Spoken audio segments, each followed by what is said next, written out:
What's up everyone? Welcome back to my channel, and if this is your first time here, I am Carolina, your San Diego realtor, and today I want to talk to you about the do's and don'ts of being a great agent. But before we get started, please subscribe, like, or comment. Just help a girl out.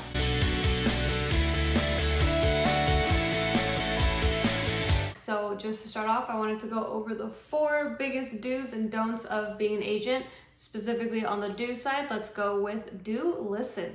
As easy as that sounds, not every agent is a good listener, and I know that's more of a relationship thing, but realistically, the agent and the buyer or the seller are in a relationship for however long this process lasts. And a big part of what some agents don't pay attention to is listening. It's one thing to hear something and let it go out the other ear, but you have to listen and retain that information. If you have a client that's telling you, I really loved this house, but the yard was just way too big, then you need to look into the lot size of the search that you're sending these clients.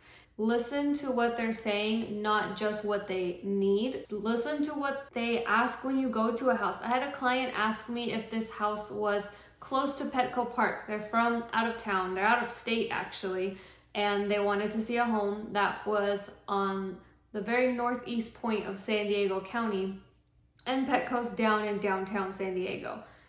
I had to immediately say, you know what? No, this home is over a half hour away. You will have to Uber if you think you're gonna be drinking at a Petco game.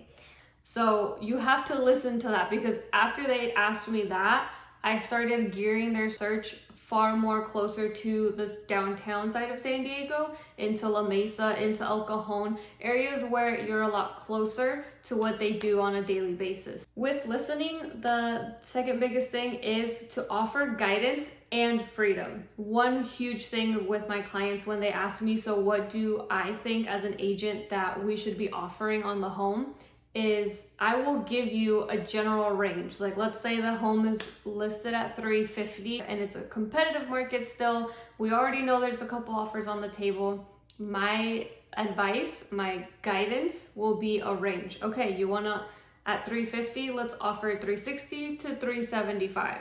You have that within your budget, but that's up to you how far you want to go between that, or if you want to go over that, because I have to give you that freedom to allow you to make those choices yourself. Number 3 is staying on top of market trends. And I don't just mean like the real estate market, but there's also the design market, and there's like an economic side of it. I need to be aware of what's going on within the market, as in how competitive is it? What's the inventory looking like? And then there's also the design trends. If there's somebody that's looking to renovate their home before selling, just to try and get a more competitive offer on it, you have to know, or at least as an agent has to know, what trends are selling, what trends will be sticking. The 2021 trends, they're asking for a lot more color, a lot more warmth in homes. Grays are kind of becoming more beige, and whites, especially the like shaker white cabinet that everybody knows, is turning more so into like flat panel wood, or they're still shakers but in like a dark deep green, or in blues, and not really oranges, but still color. And then there's also looking at the economic trends that are going on within the country, within the world. We're looking at forbearance being extended again. So more people are waiting to start paying again on their homes. So by market, it's a big old umbrella. Lastly, a big thing is offering privacy. I don't want to sit here and like pry. If it looks like they're trying to have a conversation, if it looks like they're kind of making little hush comments, I will usually take a step back. I would prefer to go fake that I'm on a call, just so that you as a client have the privacy. The same way that an agent doesn't pressure you into something, we should also give you the privacy to make those choices yourselves, not just make the choice for you. And with that, we're gonna go on to the 4 different things that you should not do as an agent, the big don'ts. Number 1, and as really just the career in general, do not make it hard to get in touch. I tend to keep my Apple Watch on me at all times, so that at least my arm is telling me that my phone is ringing. Go find it. Making sure you get in touch with your clients and making that easy for them is the best part. If you have sort of like your own set schedule within your flexible hours, like say I don't answer the phone from 7 to 9 because that's when I'm with my family, You should let your clients know that up front. Making it hard to get in touch with somebody is a huge don't, because especially for first-time home buyers or somebody who is really trying to get into a home that they absolutely love, if they can't get a hold of you, then they don't know what's going on.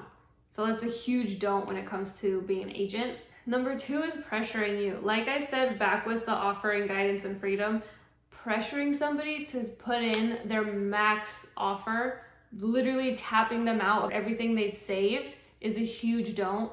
I highly disagree whenever I have a client tell me, oh, well, I have this agent telling me that I should offer this one solid amount instead of a range. That just puts the pressure on the buyer to buy whether you like it or not type thing. If somebody's in love with the home and they're willing to offer their max, then that is great. But if you're telling them like, this is your ultimatum, most people don't like ultimatums. And you should also just, number 3, never treat your clients like just any other client. One of the biggest things that I like to do is really truly building a relationship with my clients and letting them know that my number 1 priority is that you find a home. Whether it's with me, whether you buy or you rent, it doesn't matter at the end of the day. For me, I just want you to find a home that you're gonna love, a home that you're gonna feel safe in, that this is your little slice of the world where you get to be yourself and live your life however you may choose. So to say like, oh yeah, I'll talk to you on Monday, don't worry about it. Or to just be like, this is just another client that I'm not really like, meh, it's fine. Oh yeah, I'll talk to them later. Oh yeah, I'll get back to you, don't worry. Stuff like that. That's just kind of treating you like you don't matter. And lastly, kind of piggybacking off of that third one, is an agent should never make you feel like an inconvenience or a bother. I don't want anyone to feel that. And I constantly tell my clients I don't mind. It's a tax deductible for me to drive out here anyway, but I'm here to help you find your home.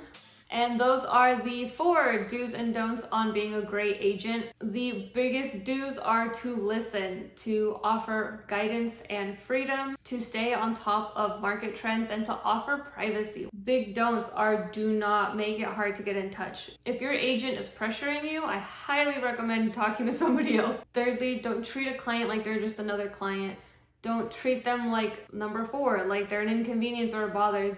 These clients, as a buyer or a seller, are choosing us agents for a reason. They are not just any other person that you're helping, because it's a huge financial decision, whether it's the 1st or the 5th time they're buying a home or selling a home. Treat them like your best friend or like your relationship status, because that's who they are for 30 to 60 days, depending on your time frame. Either way, I hope that helps you as a buyer or a seller see what are the do's and don'ts on hiring an agent. And if you're an agent watching this, I hope that makes you realize what you should and shouldn't be doing as an agent. So as always, please comment, like, subscribe, help a girl out. Thank you. I'll see you next time.